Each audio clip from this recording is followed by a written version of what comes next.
d'être présent. Nous allons débuter cette conférence de presse. Je suis accompagnée donc de plusieurs vice-présidents, alors Florence Brutus, Agnès Langevin et également Jean-Luc Gibelin, qui voilà maintenant comprend ce que c'est que la parité façon Occitanie, c'est-à-dire voilà, donc il y a 4 élus. Un homme, 3 femmes, c'est cela le principe. Bon, je vois les messieurs journalistes sourire, se sentir un peu menacés, mais non. Et je vous rappelle que sous le précédent quinquennat, on a voté une loi sur la parité, messieurs, et on vous permettra d'accéder toujours à 50% des postes. Hein, voilà, c'est ça. Voilà. On est dans notre générosité habituelle. Bon, un petit trait d'humour, sachant que nous sommes dans une période voilà, très, très particulière, avec bon, une crise sanitaire qui est majeure, et puis aussi avec des conséquences économiques, sociales, qui débutent, mais qui vont se prolonger tout au long de l'année 2021. Donc, nous devons agir, voilà, réagir de façon forte, et c'est pourquoi demain, à l'Assemblée plénière, nous prenons des décisions importantes. Alors, nous sommes réunis sous un format particulier, puisque dans le cadre de l'état d'urgence sanitaire, le gouvernement fixe des quorums voilà, beaucoup plus allégé que habituellement, et donc nous serons pas tout à fait 70 élus et répartis, c'est-à-dire la moitié de l'effectif classique, et nous serons répartis entre les deux hémicycles, parce que sur cet effectif-là, avec les deux hémicycles, nous arrivons à tenir, avec bien sûr la question des distances qui seront bien sûr nécessaires entre chaque personne. Donc, vous rappelez que dans cette assemblée plénière, il y a voilà, 2 décisions voilà, majeures. Mais tout d'abord, le Green New Deal. Alors, ce Green New Deal, nous l'avons voulu avant la question de la Covid, de la crise sanitaire, parce que nous avions beaucoup travaillé dans le cadre d'Occitanie 2040, hein, le SRADET, le schéma régional d'aménagement et de développement durable du territoire, qu'avait piloté donc Florence avec l'ensemble des vice-présidents. Et à l'occasion de ce travail de l'Occitanie 2040, nous avions voilà, perçu à quel point l'ensemble des forces de l'Occitanie étaient vraiment mûres pour envisager un nouveau modèle de développement. Alors, nouveau modèle de développement que dans notre majorité, voilà, nous portions, mais aussi où au fil des années, c'est-à-dire pendant plus de 3 ans, nous avions mené un travail collectif pour convaincre, mais aussi pour mettre en œuvre ce nouveau modèle de développement, pas uniquement au niveau des politiques de la région, mais que cela perfuse, que cela irrigue l'ensemble des territoires et aussi de nos partenaires, que ce soit des collectivités locales, mais que ce soit aussi des associations, que ce soit aussi des entreprises. Et c'est pourquoi, en début d'année 2020, nous sommes vraiment très fortement intéressés au dispositif du Green New Deal mis en place par la Commission européenne, et des Green New Deal qui avaient déjà été approuvés par des métropoles européennes, alors plutôt du nord de l'Europe. Et nous nous sommes interrogés en février sur la pertinence de le faire à l'échelle d'une région. Et avec tout ce travail, toute cette base, toutes ces fondations que nous avions sur Occitanie 2040, nous avons jugé que c'était vraiment le bon moment et que c'était aussi absolument indispensable de le lancer de par l'urgence climatique. Parce que début 2020, il y avait plusieurs crises qui étaient en cours. Alors, on va dire la crise climatique depuis plusieurs décennies, mais avec une accélération ces dernières années très très forte. Une crise sociale, parce que nous n'oublions pas, nous avons eu une année 2019 émaillée de nombreux conflits sociaux, de manifestations, et puis aussi une crise démocratique, puisque c'est là aussi ces dernières années, depuis 2017, nous avons vécu, je le dis souvent, mais c'est très révélateur, le niveau d'abstention à l'élection présidentielle était vraiment une vraie alerte, parce qu'on sait que dans la Ve République, alors dans ces temps de commémoration du général de Gaulle, on sait à quel point l'élection présidentielle est fondamentale et vraiment dans la solidité de la Ve République. Et de voir un niveau d'abstention aussi élevé, qui malheureusement se répète d'élection en élection, c'était aussi pour nous une préoccupation forte. Donc nous avions ces trois crises, crise climatique, crise sociale, crise démocratique. Et donc nous avions décidé, en assemblée plénière de début mars, de lancer le Green New Deal, c'est-à-dire de concilier écologie et économie, voilà, de démontrer que nous voulions mettre en place une transformation et dans un modèle économique, mais aussi dans nos modes de vie. Donc ça a été décidé début mars, et puis voilà, 15 jours après, nous avons été confinés, et là maintenant, crise sanitaire et conséquences, crise économique, où nous n'en sommes qu'au début, il faut être lucide. Donc nous avons eu cette ambition de la conciliation, de la combinaison, en ayant voilà, de fortes ambitions, mais c'était en fait une originalité, puisque nous sommes la première région en Europe à le mettre en œuvre, mais nous l'avons voulu et sur le fond et sur la forme. C'est-à-dire qu'il y a eu de nombreux ateliers organisés par l'ensemble des vice-présidents avec les élus régionaux pour faire des propositions. Nous nous sommes beaucoup inspirés des consultations de la population que nous avions menées ces dernières années. Jean-Luc pourrait le développer. Hein. On a quand même un substrat très très fort et un dialogue qui est maintenu à travers les comités départementaux des mobilités sur toute la question, voilà, justement, des mobilités. Mais c'est aussi la région est à vous, hein, que nous avions lancé au printemps 2019. Et nous avons souhaité nous inspirer d'une convention citoyenne pour le climat, hein, qui avait été mise en place au niveau national, et qu'il y ait une convention citoyenne en Occitanie. Alors, la question du confinement a un peu retardé son installation, a donné des délais un peu courts, donc un peu insatisfaisants en termes de délai, je ne l'ai jamais caché, mais nous n'avons pas voulu renoncer parce que c'était un message terriblement négatif de dire que dans l'adversité, dans des moments de crise, le politique renonçait à associer les citoyens. Et vu voilà, le diagnostic que nous portions tous ensemble, ce n'était pas possible de renoncer à la convention citoyenne, même si, et c'était tout à fait logique, nous devions respecter toutes les règles sanitaires et que cela limitait les regroupements en nombre, parce que je rappelle, c'est 100 citoyens qui ont été tirés au sort. Et voilà, donc là, nous présentons vraiment un dispositif du Green New Deal complet. Le premier pilier avait été posé en juillet sur la question de l'alimentation, puisque là, voilà, Jean-Louis Cazobon a beaucoup travaillé, a beaucoup animé de réunions sur cette question. Nous avons eu aussi une consultation sur l'alimentation. Je rappelle qu'au total, à travers les 2 consultations que nous avons eues, c'est 100 000 participants qui se sont voilà, mobilisés pour cette question de l'alimentation. Et là, nous avons travaillé sur l'alimentation, toujours, hein, parce que c'est une composante fondamentale, mais aussi sur d'autres sujets.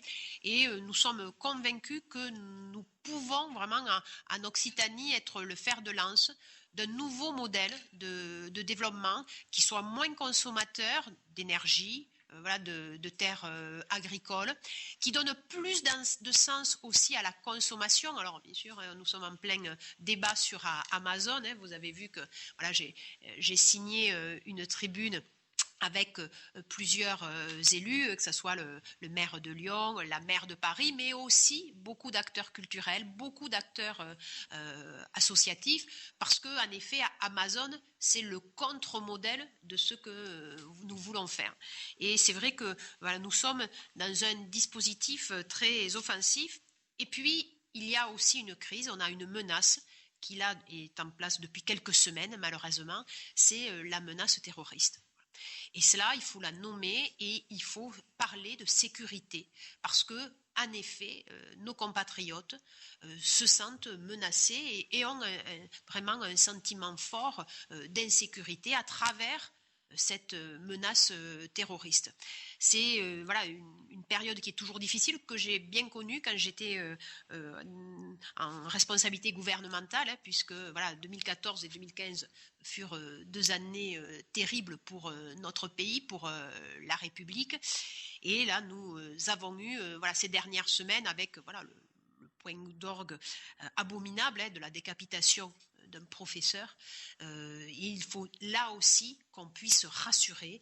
Et voilà, notre majorité, elle agit aussi pour la sécurité, mais pour la sécurité voilà, dans son ensemble. C'est-à-dire que c'est un sujet qui est complexe, qui commence tout d'abord par de la prévention et par la connaissance. En premier, il faut avoir la connaissance des problèmes voilà, de sécurité, tout un travail de, bien entendu, prévention et toutes des actions voilà, de protection, que ce soit dans les lycées ou que ce soit dans les transports en commun, puisque dans le cadre des missions de la région, ce sont ces deux sujets qui sont voilà, les plus en relation avec nos compétences.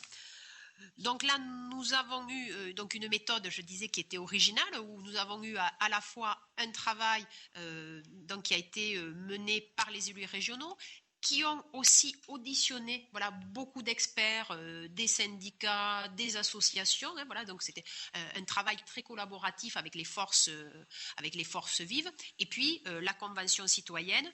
La Convention citoyenne qui avait rédigé elle-même, et nous n'avons pas changé les questions qui ont été soumises à la votation. Donc, une votation que de 3 semaines. Hein. C'est vrai que dans le délai initial que nous avions prévu, on était plutôt sur 5 semaines, mais un très joli score parce que c'est 20 000 participants. Je rappelle que dans des consultations nationales qui duraient au minimum un mois, on est sur 50 000 participants, donc à l'échelle d'une région qui fait 6 millions d'habitants, c'est-à-dire un peu moins de 10% de la population française.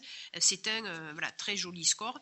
Et ce que nous a appris cette votation citoyenne, c'est voilà, une très très claire priorité bon, par rapport bien sûr à l'offre de soins de santé, mais aussi une attention toute particulière sur l'alimentation, sur la question du bio et de l'agroécologie.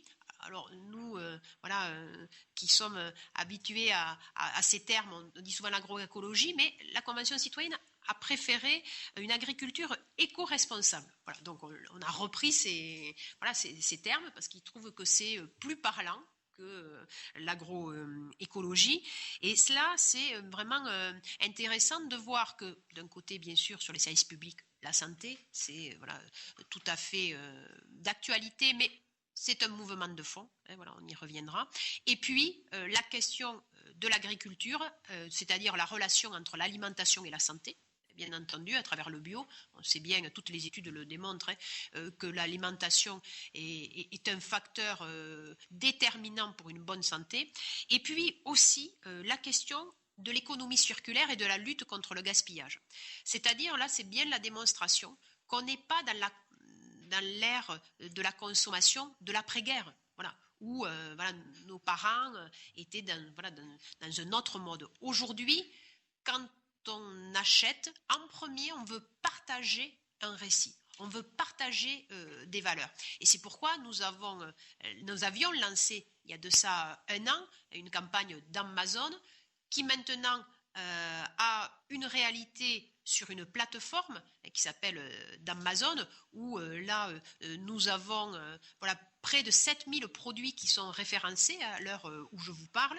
Et dans cette plateforme, vous avez la possibilité donc de faire travailler les commerçants de proximité à côté de chez vous, mais aussi le produit en Occitanie. Hein, voilà. Et ça, c'est, on est sur 2 temps avec d'Amazon. C'est aider à maintenir les commerces de proximité et l'emploi, mais c'est aussi dynamiser voilà, les circuits courts à travers le produit en Occitanie qui peut concerner aussi bien un jean qu'un vélo, ainsi de suite.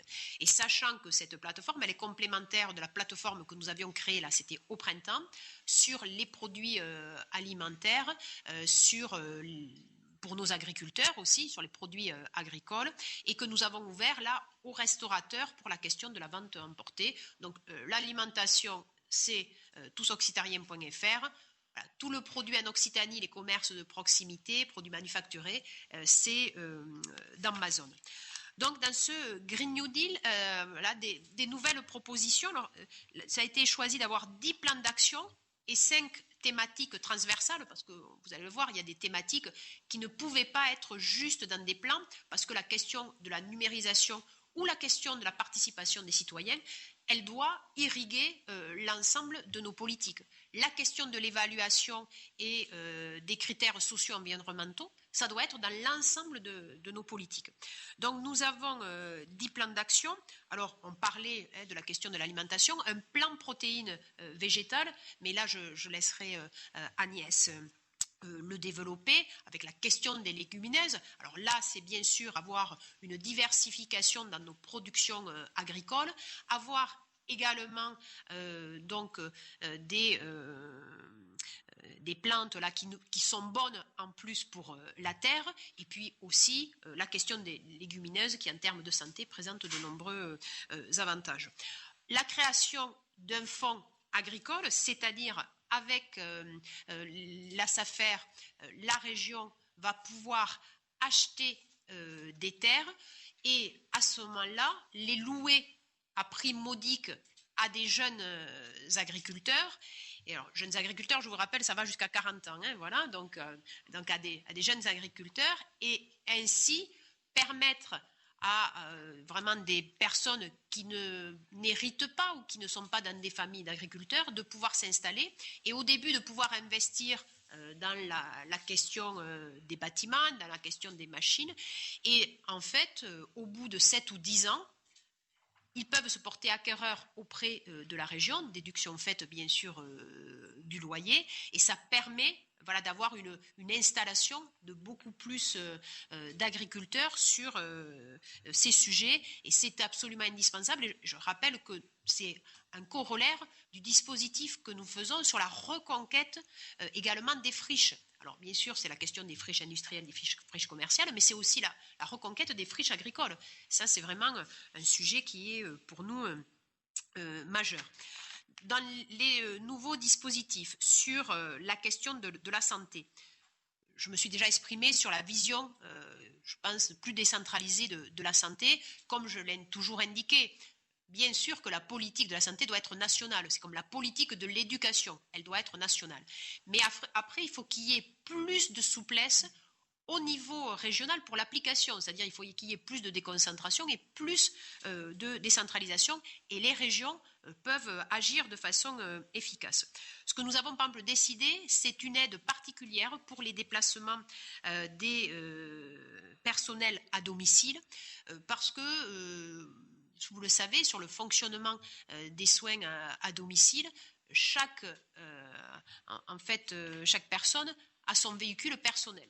Et là, nous les aidons pour avoir de l'éco-mobilité, c'est-à-dire à travers le véhicule personnel, parce que quand on est sur des soins à domicile dans des territoires ruraux, les transports collectifs ne sont pas du tout adaptés. Donc là, il est nécessaire d'avoir la voiture, mais là, nous les aidons de façon significative pour pouvoir acheter un véhicule électrique ou hybride rechargeable, et nous doublons l'aide, donc nous allons jusqu'à 4 000 €. Pour tout ce qui concerne le rail, je laisserai Jean-Luc vraiment là aussi le présenter. Sur la question du vélo, nous mettons en place un grand plan vélo, et ça nous était vraiment demandé à l'échelle de la région, avec vraiment un taux de subvention qui est majoré significativement, puisque nous allons jusqu'à un financement de 50% pour les nouvelles infrastructures sur des itinéraires vélos sécurisés, et cela est complémentaire de notre politique de soutien à l'achat des vélos. Voilà, je le rappelle, il n'y a pas très longtemps, on a mutualisé avec la métropole de Montpellier, avec le département de l'Hérault et nous-mêmes, on a présenté le total d'aide. Ça veut dire que le total des aides qu'il y avait de la part des collectivités locales et de l'État permettait de donner plus de 1 000 € d'aide pour l'achat d'un vélo électrique. Et c'est là tout l'intérêt de démontrer la complémentarité des actions. Et puis aussi, c'est un sujet pour les déplacements du quotidien, pour favoriser les transports collectifs quand le rail n'est pas possible, parce que tout notre territoire n'est pas irrigué par des lignes de chemin de fer. Et donc, nous voulons vraiment que la question du transport par autocar se développe ou la question du covoiturage.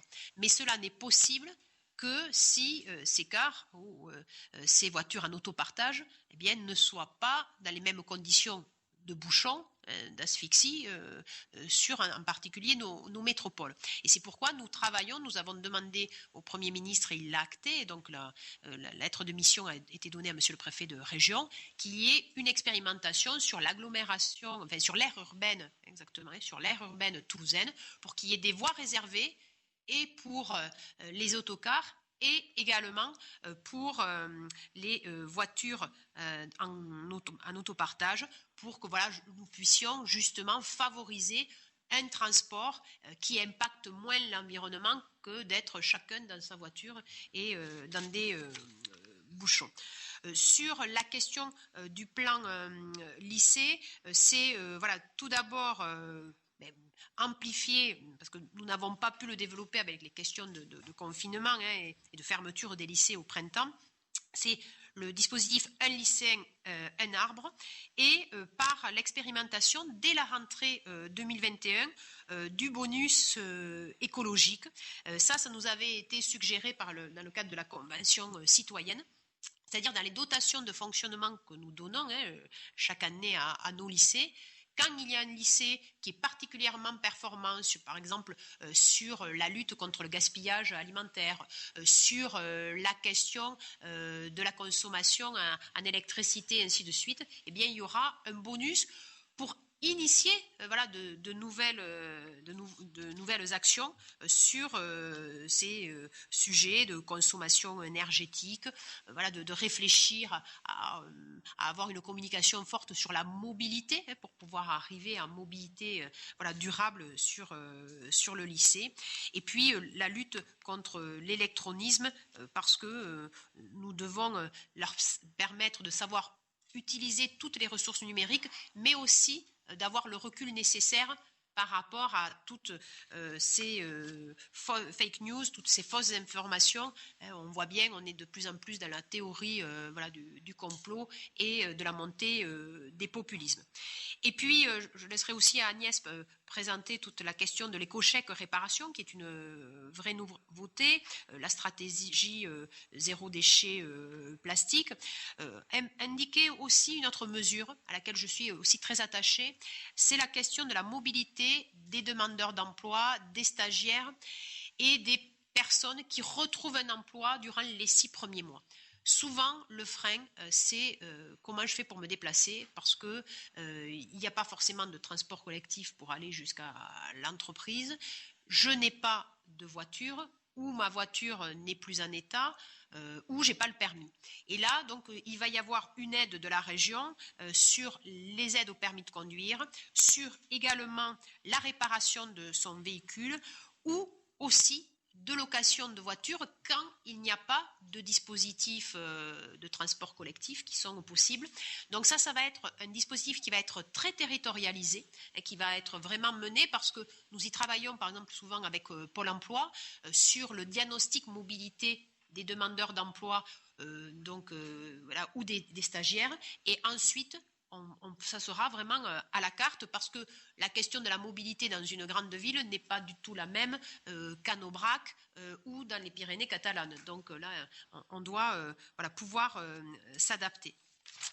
Et puis, enfin, un sujet qui est vraiment essentiel, c'est la question de la rénovation des copropriétés du littoral. Alors là, c'est l'ensemble des vice-présidents qui m'entourent qui sont très, très attachés. C'est un sujet qui, juridiquement, voilà, était assez complexe. Et nous allons donc là, maintenant, nous y avons travaillé et accompagné aussi par la Banque des territoires.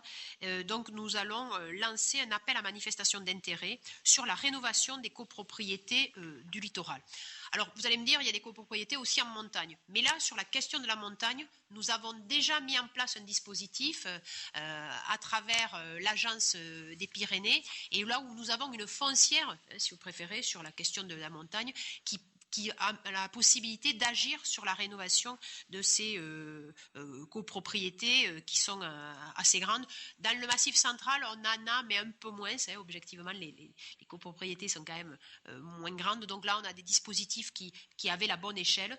Et là, maintenant, il nous fallait vraiment agir sur cette question des lits froids, de ces copropriétés qui ne sont plus utilisées parce qu'elles correspondent plus vraiment aux envies des occupants, et puis qui sont de terribles passoires énergétiques. Là aussi, double effet, effet sur l'environnement, effet aussi sur l'emploi à travers le bâtiment et les travaux publics.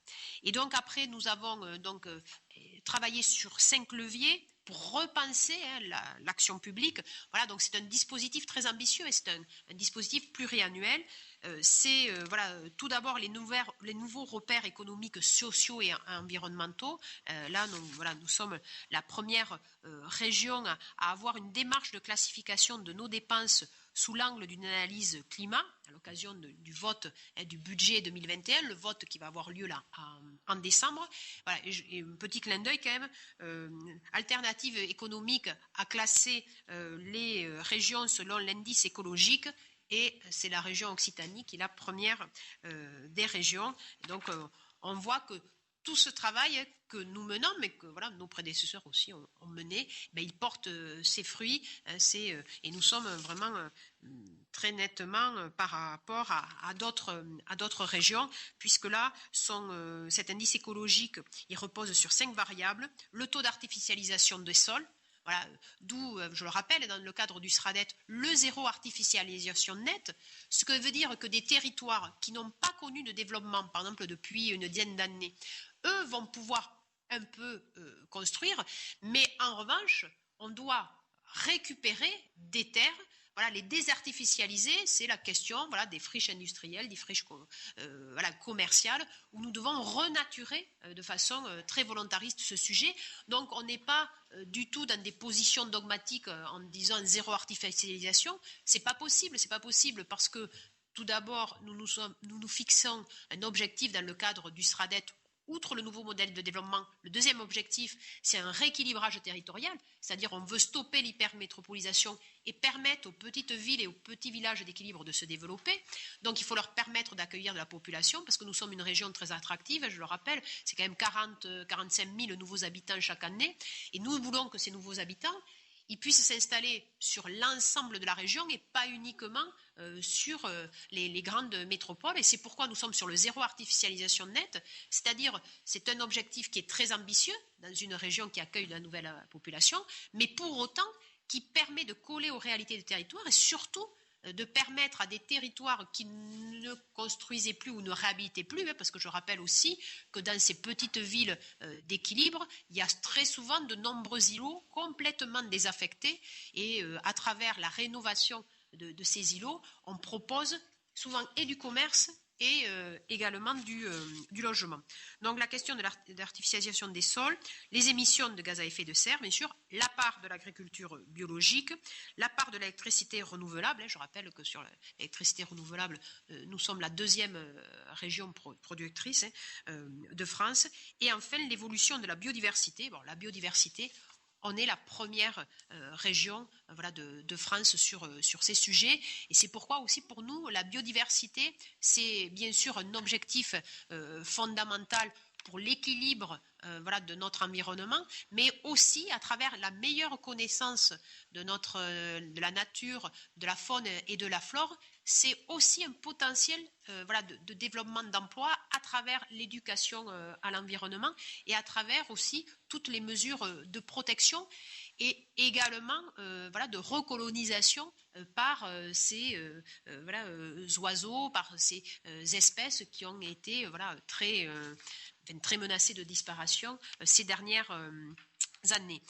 L'autre sujet transversal, c'est la région citoyenne, et c'est pourquoi nous avons un comité de suivi qui a été mis en place de la convention citoyenne et que je vais aussi les re-rencontrer en décembre et des citoyens de cette convention citoyenne et également des experts pour confronter la réalité de vie de chacun de cette crise sanitaire, la question de la transition numérique. La transition numérique est absolument indispensable. On en parlait avec d'Amazon sur le commerce de proximité, mais pour arriver à faire une vraie plateforme Amazon locale, ça veut dire qu'il faut avoir un catalogue digitalisé de tous les produits dans chaque commerce et qu'il faut avoir aussi un système de livraison. Et cela, il y a un système de paiement en ligne, mais ça, objectivement, ce n'est pas le plus compliqué. Voilà. Mais les deux sujets les plus compliqués, c'est la question de la digitalisation de l'ensemble des produits, c'est-à-dire le catalogue et la question de la livraison. Et ça, nous allons y travailler par étapes. Et c'est pourquoi, dans le dispositif que nous présentons d'aide pour la question des entreprises, il y a la question du négoce par le net, où là nous allons aider à la constitution des sites internet, à la question aussi de travailler par exemple avec un prestataire comme la Poste pour la question de la livraison, mais la question de la digitalisation, c'est pas que pour le négoce, c'est bien sûr la question du télétravail, et nous avons souvent de petites entreprises qui ont des difficultés à organiser ce télétravail, donc il faut les aider à s'équiper, ou c'est également la digitalisation dans les process productif, en particulier dans l'industrie, qui est absolument indispensable, et c'est toute la question de l'intelligence artificielle. Et puis après, tout ce qui est transversal, j'en parlais, c'est justice territoriale, rééquilibrage, décentralisation, où nous sommes vraiment très volontaristes. Et puis toute la question de l'ouverture, de la coopération. L'Occitanie, elle veut avoir un modèle de développement qui soit spécifique, mais dans tous les cas, c'est un modèle où on ouvre les bras. Alors, il n'y a pas très longtemps, on m'a fait remarquer que j'avais donné cette citation, alors je ne me rappelais pas, mais je la trouvais en effet assez pertinente, c'est qu'on n'ouvre jamais les bras assez grands, je pense, dans la vie. Voilà, jamais. Voilà. Donc ça, on est une terre de l'accueil, de la main tendue, de l'accompagnement, et c'est vrai qu'on réaffirme notre ambition méditerranéenne pour la région Occitanie. On est une région d'ouverture, qui vraiment une région qui est très fière de ces deux cultures régionales, les cultures occitanes et catalanes, mais ce sont des cultures d'ouverture, de fraternité. Et cela, il faut toujours le rappeler, nous avons cette identité généreuse. Et puis, donc, comme je l'indiquais, la question de la sécurité. Donc, face aux violences, la région, bien sûr, vous protège. Nous avons un premier axe qui sera demain et donc voté. Et nous allons avoir d'autres actions qui vont être votées par rapport au risque climatique, parce que nous avons aussi ce sujet sur le sentiment d'insécurité, sur l'insécurité vécue par nos compatriotes. Donc là, c'est à l'Assemblée plénière de décembre que nous aurons des propositions par rapport à cette question de la sécurisation climatique. Donc, sur la question de la sécurité, tout d'abord la signalisation des faits de violence avec la création d'un observatoire régional sur la protection des usagers des lycées. Ensuite, sur toute la question de la sensibilisation, de la transmission des valeurs de la République, c'est donc la charte de la laïcité. Donc les subventions seront conditionnées à sa signature. Et donc là, nous allons créer un groupe de travail qui sera issu du comité régional de la vie associative et qui va permettre de faire des propositions à la suite du plan régional, je le rappelle, contre le racisme et l'antisémitisme que nous avions voté au mois de mars. Et puis aussi beaucoup d'actions éducatives renforcées dans nos lycées pour ces sujets. Et puis protéger les lycéens et les usagers de nos transports, de notre service public régional LUO. Alors, donc c'est d'ici 2 ans équiper totalement nos lycées pour leur mise en sécurité et puis également avoir une incitation financière de la région auprès des collectivités pour la mise en sûreté des abords des lycées, parce que souvent ce n'est pas la région qui est propriétaire, ce sont souvent les communes qui sont propriétaires des abords. Et donc là, nous, après l'entrée, après les barrières de protection, on est souvent sur le domaine public communal. Donc là, nous devons aider en particulier les communes pour cette mise en sûreté. Et puis la sécurisation des transports. Un gros travail a déjà été mené depuis plusieurs années. C'est 4,3 millions d'euros d'investissement sur les trains régionaux. Et là, nous allons donc développer 100% de trains d'ici fin 2023, donc d'ici 3 ans, 100% de trains LIO équipés en vidéoprotection. Un objectif identique également pour les lignes régulières sur toute la question des autocars. Et là, pour les pôles d'échange multimodaux, puisque là, nous sommes beaucoup plus souvent sur des maîtrises d'ouvrage intercommunales, également une aide du même ordre que pour les abords des lycées de 30%. Et sachant que, bien sûr, tous ces travaux dans les lycées seront faits en concertation avec la communauté éducative, et toute la question de la sécurisation dans des transports, ce sont des sujets qui sont traités dans le cadre des comités départementaux des mobilités. Donc voici un peu les premiers éléments qu'on souhaitait porter à votre connaissance. Donc on est au travail, on propose des actions très concrètes, des solutions pour les problèmes rencontrés par nos concitoyens. On fait en sorte de n'éluder aucun problème, et on le fait de façon collective, c'est-à-dire on rassemble, on écoute les gens, et puis après on décide. Demain ce sera la décision, et puis après la mise en action. Et donc voilà, je tiens à saluer l'ensemble du travail des élus régionaux, mais également de nos équipes administratives du cabinet, parce que c'est un challenge qu'ils ont relevé à nos côtés, et ils ont vraiment nous ont beaucoup apporté d'aide.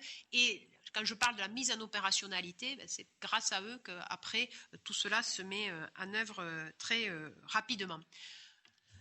Donc je vais vous laisser poser quelques questions, et après les vice-présidents vont présenter, vont rebondir sur vos questions et présenter des dispositifs sur lesquels ils ont plus particulièrement travaillé ces dernières années.